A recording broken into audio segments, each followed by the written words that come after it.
அப்புறம் வீடாக இருக்குது. குடியிருப்பு பகுதியில் மயில் அதனுடைய இடத்தெல்லாம் ஆக்கிரமித்ததுனால இங்கே போக முடியாமல் தைக்குது அவளுக்கு.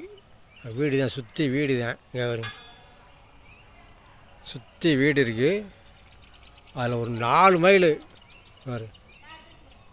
இந்த மாதிரி எங்கேயும் பார்த்ததில்ல. வீட்டு பக்கத்தில் புதருக்குள்ளே இருக்குது, வரிசையாக இருக்குது. 4 மயில் இருக்குது. உள்ளே போனோம்னா ஓடிடும். அப்படியே உள்ளே போய் புதருக்குள்ளே உட்காந்துக்கிட்டு நம்ம டிஸ்டர்ப் பண்ண வேணாம் அதை.